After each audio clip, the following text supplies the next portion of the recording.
요한복음 오늘 50번째 말씀을 나누는 시간이고 요한복음의 마지막 시간입니다. 예수께서 부활하셨고 그 소식만 들어서는 아직 해결되지 않은 제자들이 두려워 떨고 있었고 그 자리에 예수님께서 나타나셔서 당신을 보이셨지만 아직 뭔가 확실치가 않았습니다. 그리고 그들은 이제 갈릴리 지역으로 옮겨갔는데 뭔가 분명한 일들이 벌어지지 않는 거예요. 하루 이틀 시간이 지나고 이들은 불안함과 당황스러움과 어찌해야 할 바를 모르는 혼란스러움과 이런 데 빠지게 됐지요. 그러다가 할 수 있는 일이 그거밖에 없는 것 같아서 고기 잡으러 가야 되겠다 라고 한 사람이 베드로가 일어서서 가니까 같이 있던 다른 친구들도 에이 우리도 같이 갈란다. 그리고 고기를 잡으러 갔지요. 근데 밤새 애썼는데 하나도 잡을 수가 없었습니다. 잡혔거나 잡히지 않았거나 결국 마찬가지였겠지만 어쨌건 그나마 하려고 했던 것도 제대로 안 되니까 더 마음이 불편하고 어렵고 이러던 차에 음성이 들리죠. 얘들아, 너에게 고기가 있느냐? 지금 너희들 마음 괜찮니? 그 음성을 듣고 사람들이 뭔가 이 제자들이 마음에 다른 울림이 있기 시작하고 없다고. 그때 그 음성은 또다시 오른편으로 그물을 던지라고. 던졌을 때 고기가 확 올라오는데 그 고기가 중요한 게 아니라 저분 이렇게 다 된 거지요. 요한이 주님이시네, 주님이시다. 그러니까 베드로가 먼저 벗고 있던 옷 입고는 뛰어들어서 헤엄쳐서 가고 다른 제자들은 배를 가지고 육지로 도달했고 육지에 올라가니까 어떻게 됐다고요? 예수님께서 모닥불을 피워놓으시고 거기다 생선도 빵도 굽고 계셨습니다. 아마 그 자리에 이렇게 올라가서 주님을 발견했을 때 주님만 발견한 게 아니고 그 모닥불에 앉으셔가지고 빵과 고기를 굽고 있는 주님을 발견했을 때 확 경험한 건 아무래도 안도감 아니었겠습니까? 아, 주님이 오셨다. 아마도 첫 번째, 두 번째 만남이랑은 조금 달랐을. 첫 번째, 두 번째 만남은 뭔가 좀 공적인 만남 같은, 오셔가지고는 너희에게 평안이 있을지어다. 성령을 받으라. 아버지께서 나를 보내신 것 같이 나도 너희를 보낸다. 이런 뭔가 좀 공적인 자리인 것처럼 느껴졌었다면 오늘 이 자리는 어때요? 그들이 밤새 춥고 배고프고 뭔가 되지도 않고 마음도 불안하고 이런 자리에 있었는데 그분이 오셔서 불을 피워 놓으시고 음식을 준비해 놓으시고 어슴풀에 이제 날이 밝아져 가고 있는 그 시간, 마음속에 그런 안도감과 감사와 뭐 그 감동들 이런 게 이제 있었겠지요. 따뜻하고 평화로운 경험이 있었을 겁니다. 많은 그게 전부는 아니었겠죠. 그냥 마냥 편할 수만은 없지 않겠습니까? 앞에 두 번은 뭔가 이렇게 아까 말한 것처럼 공적인 그런 어떤 관계 자리였었다면 이 자리는 뭔가 좀 사적인 느낌들, 이전에 예수님 공생에 사셨을 때 그때랑 뭔가 좀 비슷한 느낌들, 이런저런 마음과 말을 나누는 그런 분위기였었단 말이죠. 그러니까 제자들이 고맙고 안도감도 있고 그러면서도 한편에 떨칠 수 없는 게 뭐예요? 죄송함이잖아요. 예수님 버리고 다 도망갔지. 그게 얼마 며칠 안 됐거든요. 특히 누구? 베드로 같은 경우는 뭐 대놓고 3번 부인하고 예수님과 눈도 마주치고 통곡하고 울었지만 여전히 똑같이 피해 다니고 도망 다니고 이랬었단 말이죠. 그러니까 베드로 성격에 그가 불 같은 것 같기도 하지만 그런 사람이 또 약하잖아요. 마음이 여리고. 그러니까 마음속에 이제 당황스러움도 있고 어찌해야 할 바를 모르는 것도 있고 아마 이런 상태에서 뭐 고맙지만 식사 자리가 이제 진행되고 식사가 마쳐졌습니다. 15절을 보니까 그들이 이제 조반을 다 먹고 난 후에 예수께서 시몬 베드로에게 뭐라 말씀하십니다. 말씀하시기 직전에 어떤 일이 있었겠어요? 이렇게 쭉 둘러앉아갖고 식사 다 끝나고 난 다음에 베드로야 일로 와봐. 뭐 이렇게 부르셨겠죠. 일로 좀 내 옆으로 좀 오너라. 예수님이 가셨을지도 모르고. 그때 여러분 베드로가 얼마나 마음이 정말 당황했겠습니까? 뭔가 위축되고 이거 뭐라고 말씀하실까? 이러지 않았겠습니까? 근데 이제 3번을 반복해서 질문하시잖아요. 우리가 그건 지난번에 나눴죠. 네가 나를 아가파오할 수 있느냐? 아가파오하느냐? 하나님의 사랑, 온전한 사랑, 이젠 정말 흔들리지 않는 사랑 하겠느냐? 그때 베드로가 뭐라 그랬다고요? 주님 아시지 않습니까? 제가 주님께 대하여 할 수 있는 사랑은 필레오입니다. 그냥 내 마음이 움직일 때 할 수 있는 사랑, 내 감정에 충실한 사랑, 친구의 사랑, 그 사랑뿐인 것을 주님 아시지 않습니까? 저 그 사랑 열심히 하겠습니다. 뭐 이제 이런 의미겠지요. 주님이 또 물으시죠. 네가 나를 아가파오 하겠느냐? 그건 할 수 없느냐? 이렇게 물으신 거죠. 베드로가 또 대답합니다. 예, 주님. 아시다시피 제가 할 수 있는 건 필레오입니다. 라고 또 대답하지요. 3번째는 예수님 어떻게 물으셨다고? 네가 나를 그럼 필레오는 잘 하겠느냐? 라고 물으시니까 베드로가 어땠다고? 이제 3번째는 예수님이 드디어 필레오 하겠느냐라고 물으심으로 근심하며, 그 근심이 뭐 나를 의심하는구나, 내 사랑을 못 믿으시는구나, 이런 근심이 아니고 그냥 자기를 인정하는 거죠. 그러니까 그가 뭐라 말합니까? 예, 주님 모든 것을 아시지 않습니까? 지금까지 저의 모든 것을 보시지 않았습니까? 제가 필레오 합니다. 필레오 잘 하겠습니다. 라고 이제 대답했던 것이지요. 왜 예수님은 3번이나 그렇게 물으셨을까? 뭐 정말 3번 부인했으니까 3번 물어봐가지고 뭔가 좀 징계하고 그러면서 용서하고 이런 과정을 거치시려고? 뭐 그게 아주 없다고 말할 수는 뭐 없겠죠. 또는 뭐 너 이번에 이러고 나서도 또 실패하면 이제 그땐 정말 끝이야 이러시려고 뭐 그러기야 했겠습니까? 뭐 결국 또 실패할 거 아실 텐데. 아마도 예수님께서 3번은 확정적인 숫자라고 항상 그랬잖아요. 그렇게 물으신 건 무엇보다 베드로에게 잊지 말라고. 네가 나를 필레오 할 수 있다는 것, 그거 잊지 말라고. 근데 그 필레오조차 언제 할 수 있는데? 내가 너를 아가페하는 그 아가페를 알아야, 그 사랑 알아야, 네가 사랑받은 자가 되어야 네가 비로소 그때 사랑할 수 있다라고 말씀하시는 거지요. 필레오는 결국 어떤 사랑이기 때문에 내가 이 사람은, 이 상황은 내가 사랑해야 되겠구나라고 내가 사랑의 대상으로 인정할 때만 할 수 있는 사랑이거든요. 근데 그 사랑은 실제로 언제 가장 잘할 수 있냐면 사랑받은 자가 되어야.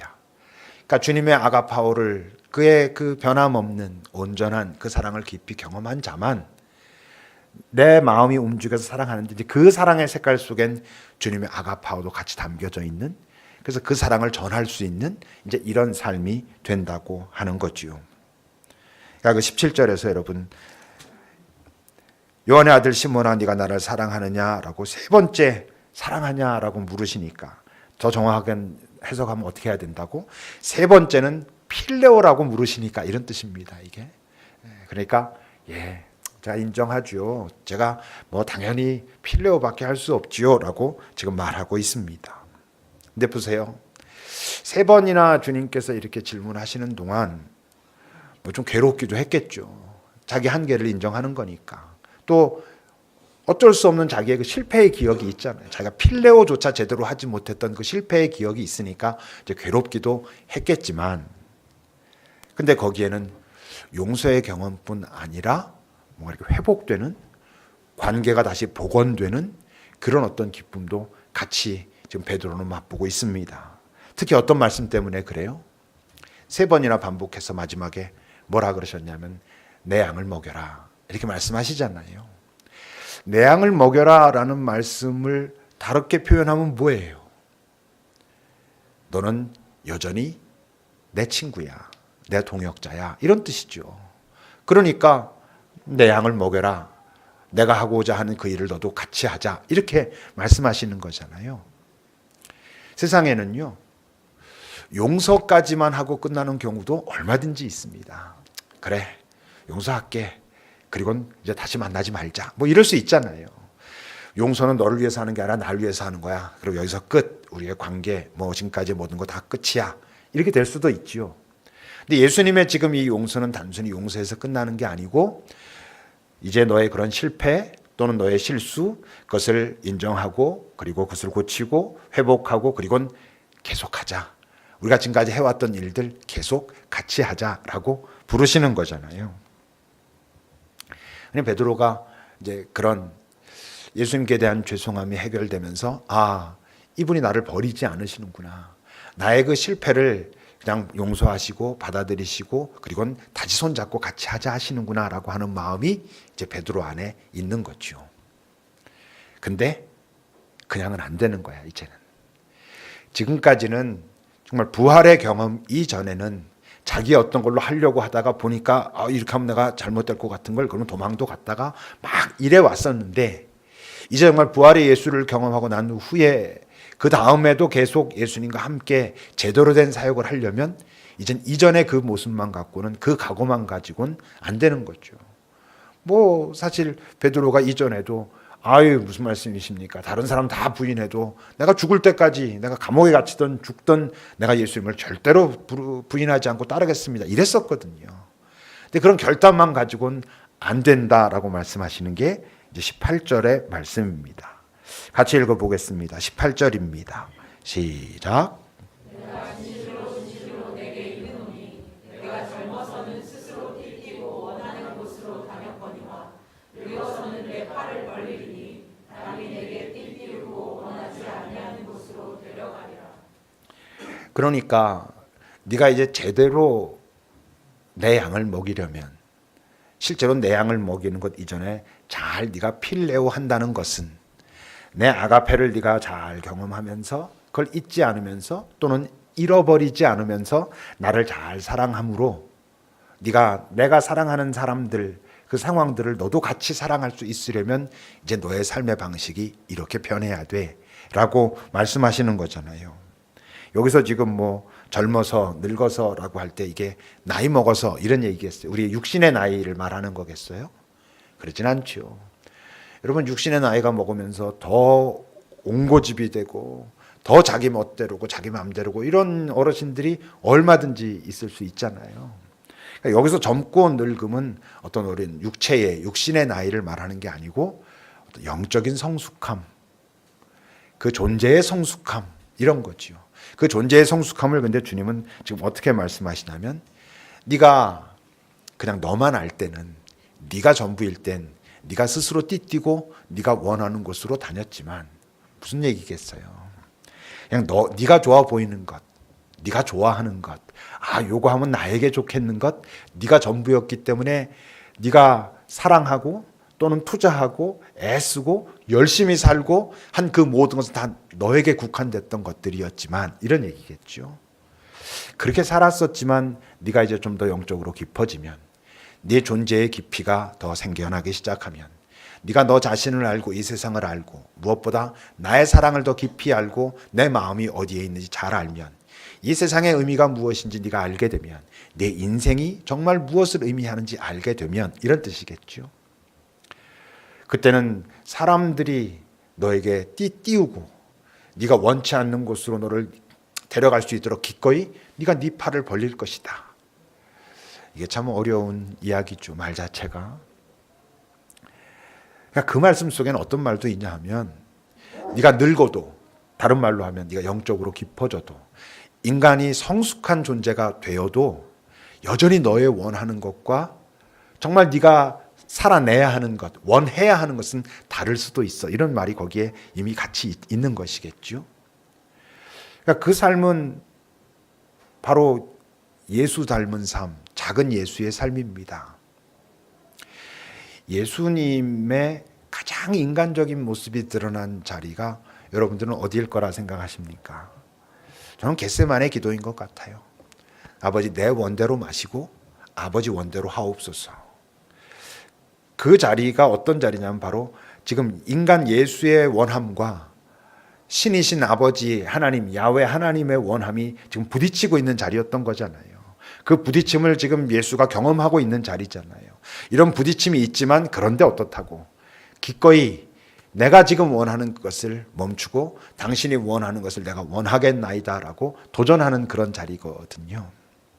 그러니까 스스로 이제 팔을 벌리고 남들이 나에게 띠를 띄우고 내가 원치 않아도 가야 하는 곳이라면 기꺼이 가는 존재가 네가 될 것이다. 되어야 그때서야 네가 비로소 잘 내 양을 먹이고 그렇게 살아갈 수 있다. 그런 삶이 될 수 있다라고 말씀하시는 거죠. 어렵죠. 이게 실행하는 것도 어렵지만 무엇보다 어려운 게 식별하는 게 어렵습니다. 이게 과연 정말 하나님의 뜻인가? 나랑 다른 건 전부 하나님의 뜻은 아닐 거 아니겠어요. 그렇죠? 나는 이것을 좋아. 난 이게 좋아. 이게 좋아 보여. 이게 나에게뿐만 아니라 다른 애들에게도 좋아 보여.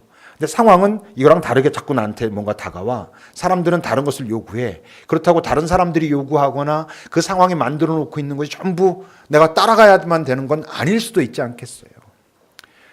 대표적으로 결정장애 가지고 있는 사람들은 자기 뜻대로 잘 안 하거든. 남이 하자는 대로 하거든. 그게 항상 하나님의 뜻이라고 말할 수 있겠어요? 뭔가 잘 건강하게 노할 줄 모르는 사람들 많이 있다고 하잖아요. 그래서 건강한 노 뭐 이런 얘기 하죠.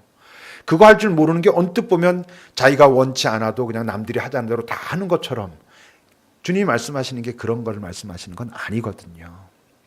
그러니까 스스로 띠띄운 게 아니라 사람들이 나를 띠띄우게만 내가 팔을 벌리고 그렇게 하려면 어떻게 돼야 된다고? 늙어야 된다고. 여기서의 늙으면 어떤 뜻? 영적 깊이.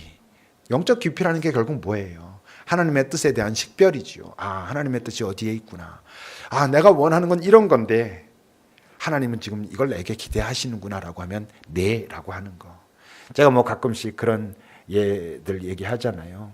어떤 선교사님, 조지에 있는 선교사님 한국에 잠깐 나왔다가 다시 거기에 들어가야 되는데 옆에 있는 사람들이 염려하면서 아유, 거기 가면 또 그 벌레들이랑 그 참 그 촉박한 데서 또 어떻게 사십니까? 그러면 그 선교사님이 그러시더라니까요. 아유, 힘들지. 아유, 가기 싫어. 그래도 갈 수 있어. 이제 그런 거예요. 그냥 언뜻 내 마음엔 그렇지만 하나님께서 거기서 나에게 함께 하자 하시니까 가야지. 그 은퇴하신 사모님, 목사님의 사모님이 후배들 찾아가서 그랬다고 몇 번 말씀드렸죠. 아유, 참 사모님, 목사님 그냥 뭐 그동안 하시면서 다 이거저거 다 퍼주시고 아무것도 없어서 사모님 힘드셨죠. 아유, 난 가난이 너무 싫어. 아이고, 너무 힘들어. 근데 어떻다고? 무섭진 않아. 또 해야 된다면 할 수는 있어. 왜? 싫지만 내가 막 원해서 좋아 하진 않지만 그게 하나님의 뜻이고 그걸 통해 가지고 하나님의 사랑이 전해질 수 있다면 하지 뭐. 왜냐하면 그걸 했을 때만 경험하는 기쁨이 있으니까. 뭐 이런 거죠. 그러니까 스스로 내가 뛰는 게 아니라 사람들이 나를 이렇게 하게 해가지고 간다는 건 그런 어떤 게 있는 걸 발견하니까 가능한 것이죠. 그러니 그냥은 안 되는 거예요. 늙어야 영적인 깊이가 있어야 하나님의 마음이 어디에 있는지 알아야 그래야 그것이 이제 가능한 것이죠. 근데 이게 또 어려운 건 한두 번 그런 어떤 순간 결단하는 것이라면 또 나아. 그냥 남들이 이렇게 하게 하고 그래, 오케이, 이번만은 내가 그렇게 하겠다. 그런 뜻이라면 이게 뭐 그래도 뭐 할만하죠. 이번에 한번 대단한 헌신 한번 하자. 뭐 단적인 예를 들면 그 향유 옥합을 깨뜨린 여인의 일생에 딱 그 한 번만으로만 되는 거라면 뭐 할만한 거죠. 뭐 어느 날 물이 열받으면 뭐 할 수 있지 않겠어요? 근데 여기서 말씀하시는 이 팔을 벌리고 남들이 나를 이끌어 가도록 기꺼이 나를 내어주는 건 그런 한두 번의 결단을 말하는 게 아니거든요. 매일매일 우리의 삶의 현실을 말하는 거거든요. 내가 삶의 현실에서 만나는 사람과의 관계에서 내가 삶의 현실에서 경험하고 있는 그 상황 속에서 매일매일 그런 선택들을 하라는 거죠. 그 여러분 19절 뒤에 보면은 예수님께서 나를 따르라 하시잖아요. 이 나를 따르는 게 예수 따르는 게 한 번, 두 번 하는 결단이면 뭐 할만하지. 근데 그런 거 아니거든요. 이게 매일매일 우리가 경험해야 되는 도전받아야 하는 그런 것이죠. 이게 어떻게 가능하겠어요? 그러니 여러분 사도 바울이 어떻게 말합니까? 고린도전서 15장 31절을 보세요. 같이 읽어보겠습니다. 고린도전서 15장 31절 시작. 형제들아, 내가 그리스도 예수 우리 주 안에서 바친 자 너희에 대하여 날마다 죽는다는 거야. 이게 날마다 내가 하나님을 기억하고 그의 사랑을 경험하고 그리고 내가 할 수 있는 사랑을 그에게 드림으로 내 존재가 죽는, 이게 죽기 때문에 실제는 어떻게 되는, 매일 날마다 새롭게 사는, 이젠 내가 사는 것이 아니요 그리스도께서 내 안에 사시는 것이라. 내가 죽으니까 없어지는 게 아니라 그리스도께서 내 안에 사심으로 오히려 진짜 내가 돼서 사는, 주님과 내가 잘 연합해가지고 주님이 나에게 함께 하심으로 내가 주님께 연합됨으로 훨씬 더 나다워지는, 그 내가 살아내야 할 삶을 사는, 그냥 주님과 연합되지 않았을 때는 원치 않았을 어떤 그것까지 기꺼이 원하게 되는 그런 삶이 되는, 어렵지만 그러니까 여러분, 예수 따르는 삶이 어려운 거죠. 예수 따르는 삶을 다른 말로 하면 매일 죽는 삶, 예수께서 사셨던 삶의 방식, 이런 거죠. 어려운 것이죠. 근데 여러분, 이게 정말 어려운데 특히 어려운 게 언제가 어렵겠어요? 나를 대할 때 어려운 거야, 바로. 여러분, 우리가 다른 사람 상황 대할 때보다요, 우리가 자각을 못할 수는 있지만 정말 어려운 건 나 자신을 대할 때 이렇게 어려운 거죠. 특히 우리 안에 있는 그 두 가지, 그 욕망, 그것이 육체의 욕망이건 내가 바라는 것에 대한 소원이건, 그 욕망을 여러분 내가 하나님 안에서 기꺼이 내려놓을 수 있는 건 이게 어려운 일이잖아요. 그 욕망을 또 부추기고 있는 또 하나의 것이 뭐예요? 끊임없는 비교들. 이 비교가 의식 위에서 비교해야지, 이런 애 저런 애 따져서 되는 비교라면 차라리 괜찮아요. 우리는요, 살면서 나도 모르게 내 안에서 비교가 저절로 되고 있어. 내가 의식도 못하는 사이에 이미 비교가 이루어져 가지고 내가 자각하고 이게 더 좋은데 나도 이렇게 해야 되는데 라고 하는 일은 이미 내 안에서 수없이 많은 비교들을 통해 가지고 올라와 있는 자각인 경우들이 얼마나 많은지 모릅니다. 그러니까 나는 그게 자연스러운데 이미 내 안엔 끊임없는 비교와, 그러니까 시기와 질투와 경쟁심, 이런 것들을 통해서 지금 내가 뭔가 열심을 내고자 그게 원동력이 되는 경우가 많단 말이죠. 그게 얼마나 삶이 피곤한 삶이 되겠어요. 근데 우리가 이제 그게 열심히 사는 삶이라고 생각하며 살아가고 있지요. 그러나 여러분, 우리가 잘 기억해야 되는 건, 예수님이 오늘 너 나 사랑하냐? 그러니까 네가 할 수 있는 사랑을 잘하겠느냐? 그러면 내 양을 먹여라 라고 말씀하셨는데, 우리가 먹여야 될 예수님의 양 중 첫 번째가 누구겠어요? 우리 자신이야, 자신. 우리 자신을 먼저 예수의 사랑으로 먹여야 돼요. 근데 우리는 나 자신을 먹이는 일은 너무 소홀한 거야. 나 자신을 먹이는 일에 소홀하다 보니까 어느 날 예수님께 순종해가지고 예수님의 양, 다른 말로 우리가 쉽게 말하는 얘기로 이웃사랑 한다고 할 때 그 이웃사랑에 허점이 엄청 많아. 나는 잘하는 줄 알아. 근데 그 사랑을 받는 대상은 때로 나의 사랑 때문에 상처를 받기도 하고요. 자존심이 더 구겨지기도 하고요. 뭔가 뭘 말로 표현하기는 어려운데 불편하고요. 이렇게 되는 경우가 얼마나 많은지 몰라요. 여러분, 예수님이 우리를 바라보시면서 내 양을 먹여라. 너 왜 내 양을 먹이지 않니? 라고 말씀하실 때 가장 신경 쓰는 건 왜 너를 먹이질 않니? 네가 이놈아 내한테 가장 소중한 양인데 왜 너는 너를 먹이지 않니? 이러신다니까요. 양과 염소 비유 얘기할 때도 했죠. 양과 염소 비유 얘기하면서 염소로 이제 지목된 자들이 우리가 언제 주님께서 헐벗었을 때 먹이지 않았고 뭐 하지 않았고 뭐 이랬습니까? 그랬을 때 가장 작은 자에게 하지 않은 게 나한테 하지 않은 거야. 근데 그 가장 작은 자 중에 첫째가 누구게요? 우리 자신이라고요. 우리 자신을 제대로 먹여야, 그래야 여러분 내 옆에 있는 사람이 그 실체가 보이기 시작한다고요. 내가 왜곡돼 있으니까 내가 보는 시각도 왜곡돼 있거든요. 그러니까 내 멋대로 보고요.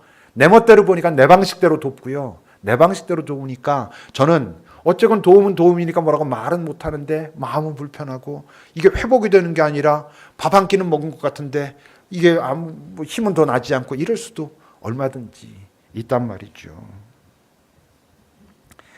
지금 베드로는 어때요? 베드로는 아직도 근데 더 늙어야 돼. 아직도 더 많이 남았어요. 20절과 21절 읽어보겠습니다. 시작. 예수께서 사랑하시는 그 제자가 떠나는 것을 보니 그는 만찬석에서 예수의 품에 의지하여 주님을 찾는 자가 누구니까 묻던 자더라. 이에 베드로가 그를 보고 예수께 여짜오되 주님 이 사람은 어떻게 되겠사옵나이까. 사도 요한이 가장 어린 친구였다 그랬잖아요. 이때 아직 매우 어렸던 10대 중후반이라고들 보통 말해요. 그러니까 100년 될 때까지 살고 뭐 그렇게 하죠. 그러니까 이제 아무래도 이제 이 어리니까 뭐 예수님이 더 이렇게 뭐 사랑하셨다는 표현이 어떨까는 모르겠지만 하여튼 관심을 더 갖고, 그래서 뭐 어리니까 그 최후의 만찬 자리에서 예수님 품에 안겨가지고 있고 좀 이제 이런 어떤 이제 모습이 있었던 친구란 말이죠. 그러니까 예수님이 이제 네가 스스로 팔 벌리고 이제 이럴 때가 올 거야. 너 지금 나 따라와. 가다 보니까 이제 요한이 있거든. 얘는 어떻게 됩니까? 뭐 이제 이러는 거예요. 그러니까 여전히 이제 그럼 얘도 뭐 똑같이 뭐 그런 건가요? 뭐 이제 이런 어떤 분위기가 있겠죠. 그러니까 주님이 그러시는 거죠. 얘가 어떻게 되든 그건 상관하지 마라. 무슨 뜻이겠어요? 다른 사람 보면 넌 나 못 따라온다. 다른 사람 상황과 너 자꾸 비교하면 너 나 따라올 수 없어. 왜냐하면 쟤는 저런데, 쟤는 뭐 어떤데, 쟤 상황은 그런데, 우리가 비교하면 너보다 힘들고 어렵고 하는 사람의 아픔은 잘 보이지 않고 네가 못 가진 것만 자극적으로 보이거든. 우리가 그래서 비교가 어려운 거잖아요. 우리가 말로는 뭐 높은 데만 바라보면 뭐 낮은 데도 봐라 뭐 이런 말을 그냥 말로 하지만 그 말을 하는 실제적인 이유는 안 보이는 거야, 이게 잘.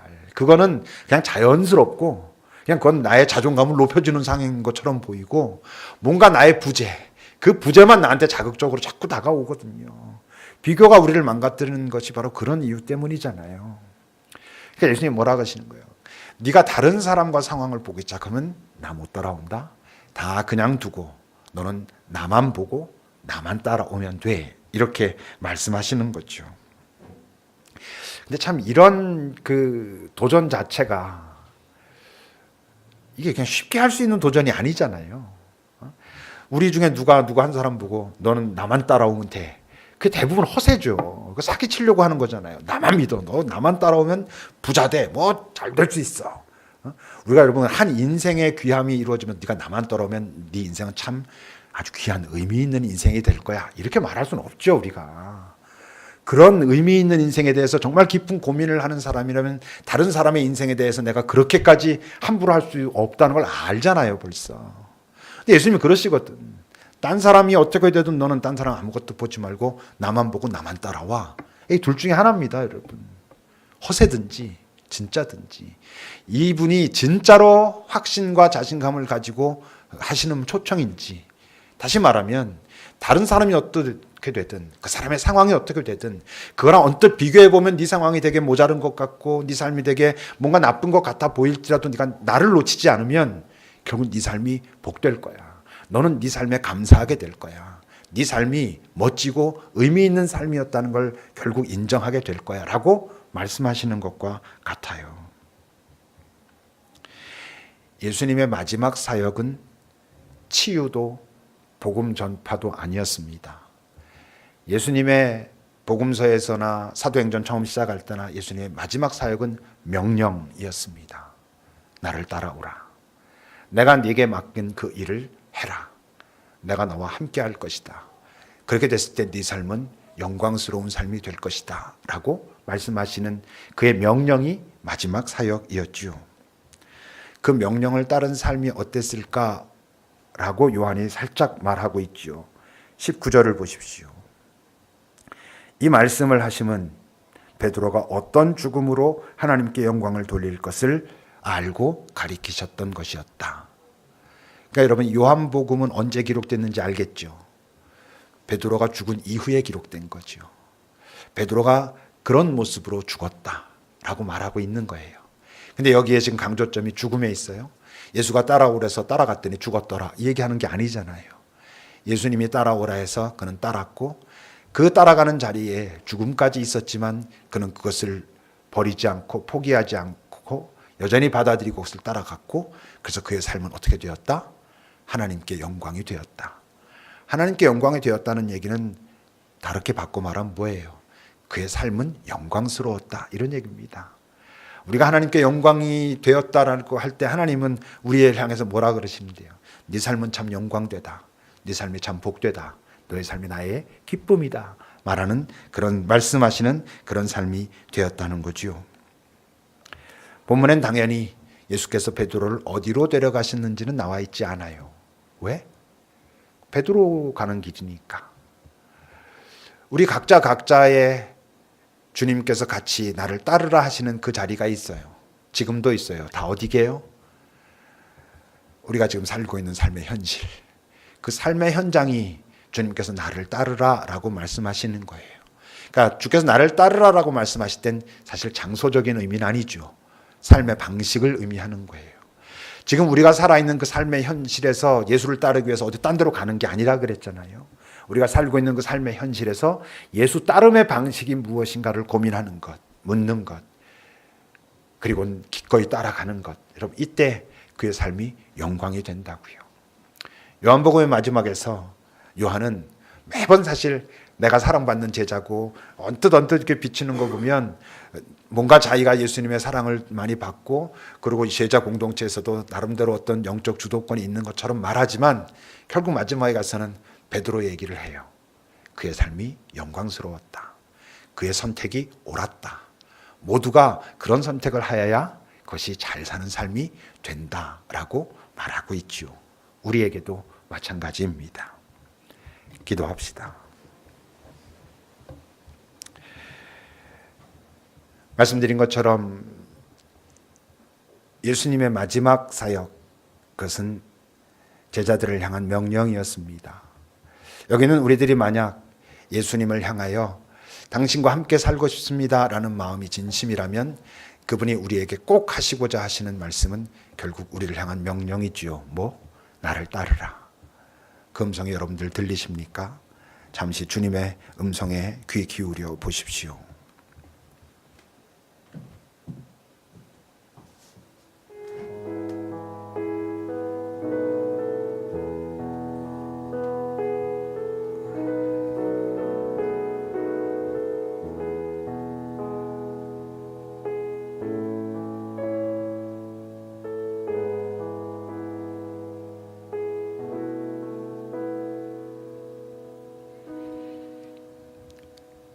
주님, 오늘도 우리를 향하여 나를 따르라 말씀하고 계시다는 것을 우리가 먼저 알게 하옵소서.